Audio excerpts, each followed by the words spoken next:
Alright, today we're taking a look at the RCF NXL24-A versus the RCF 24-MK2. So right off the bat you can kind of see there are some physical appearance differences. And this is the original, and you can see it has the wood on the side. We have places for our bolts to go in, and we have lost that with a grill that actually comes all the way across here, with the bolt holes being on the bottom going up. They've also went with the new blacked out logo compared to the old one. Very easy to rotate. We've had to do that on our other ones and we've stacked them before. Lots of physical differences. The handles are in different spots, making it a lot easier with this one being lower than this one for you to be able to stack it. Also on our older handles, a little bit bigger, kind of sharp, not much of anything to protect your hands. This actually has a rubber piece, and they put RCF up at the top of it to make it look really nice. So exact same height and exact same width. Everything else is pretty much the same on that. They've recessed the grill in a little bit more up here, as you can see. There's a tiny bit of a protruding gap out there compared to that. And even the finish is different. It's more of a glossy, high gloss finish.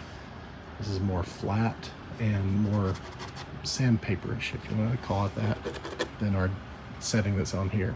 Or not setting, but sorry, on our finish. On the back here, we have different amp modules. This is going to be a 1400 watt amp. This is going to be a 2100 watt amp. A big change, which I'm not super happy about, we're now going to TrueCon. I understand they have to do this, and PowerCon is not rated to be on while you turn it on, even though people do it all the time. TrueCon is more waterproof, just safer all in general, so I guess that's just kind of what we're going to be going to. And they do give you the flaps on them to be able to close them to make them more water resistant as well. The only problem is now we're going to have to carry TrueCon and PowerCon, kind of like our lighting systems. So up on the top, the only thing that you can change here is flat or boost. We have our gains, XLR in, XLR out, 1/4 inch, and then a mic line switch. And then on this one, we have the XLR in, XLR out. We have different mode settings. We have linear, we have high pass, and then if you had 2 speakers in conjunction with each other. These sounded the most similar in our high pass. So on here, you also have 1/4 inch if you need to test it, so they didn't lose it. They just combined it into one jack.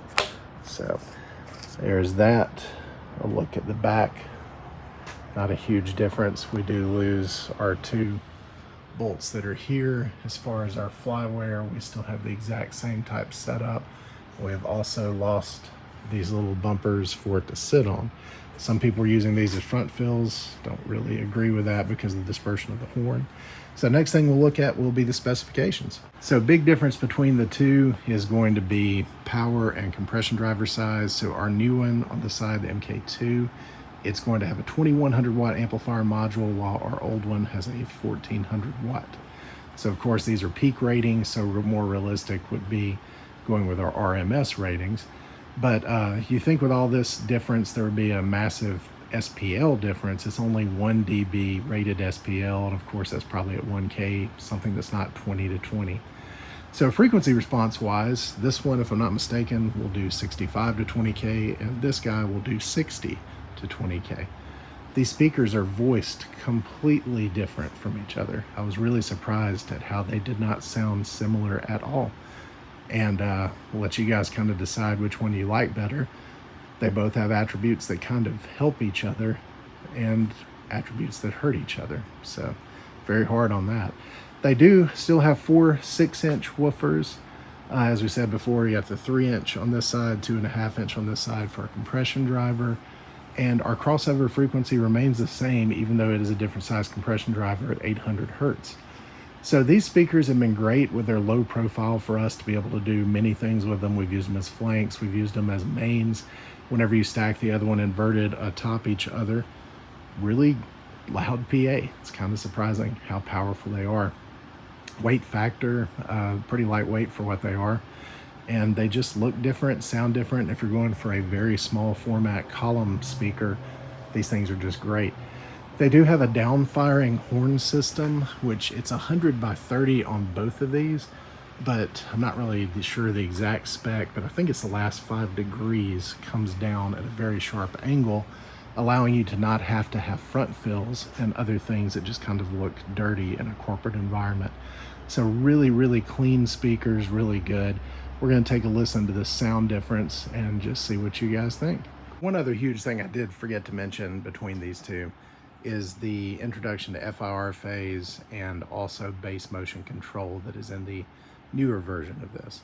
The older version does not have it. So this should be coming, everything is coming out at the same time at you, and also should allow it to have much more bottom end than our other speaker over here does. So now we'll take a listen, and in this video we're going to be using our non-copyrighted stuff, and we're going to do another video with music that does have copyright protection. So watch that video too and just let us know what you think in the comments. All right, so we'll be listening to these speakers. We have used a dB meter and used pink noise to get this comparison as fair as possible. So they're voiced so different, even though on pink noise they are doing identical outputs. We'll just let you hear and see what you think. This is also going to be with the one on the left, which is going to be the MK2. This is going to be it on high pass, and the other one just nothing at all. And then we will go back, do these same songs with both in linear. So we'll start with the left speaker, which will be the MK2.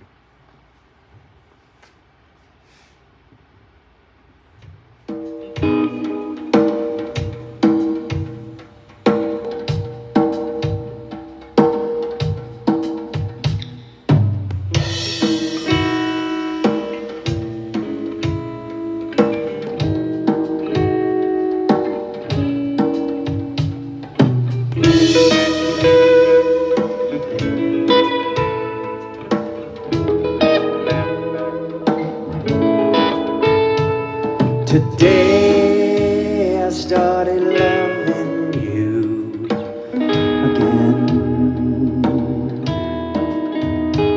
and I'm right back where I've really always been. I got over you long enough to let my heart ache. Then today I started loving you again.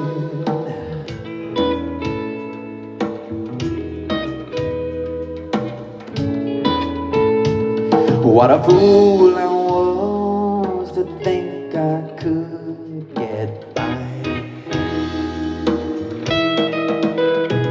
with only these few million tears I've cried. And I should have known the worst was yet to come. And then crying time for me had just begun. 'Cause today I started loving you again, and I'm right back where I've really always been. I got over you long enough, oh, to let my heart ache. Today I started loving you again.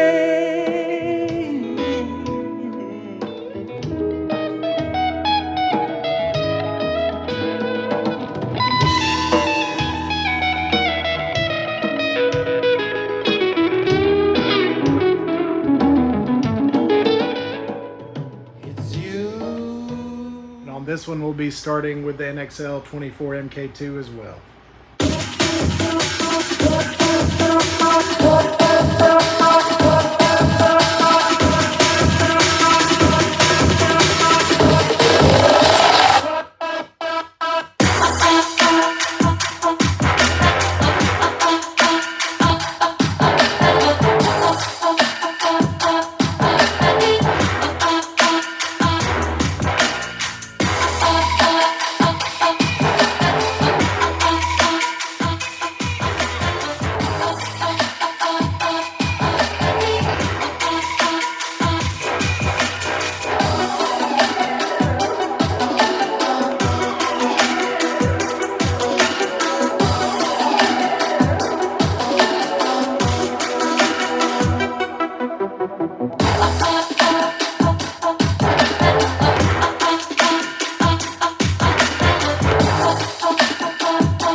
This song's got a little bit more information to it and a little more distorted bass and things, starting with the NXL24-MK2.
And this will be the same songs, but with the MK2 in linear mode, and the other NXL24 also in its linear mode.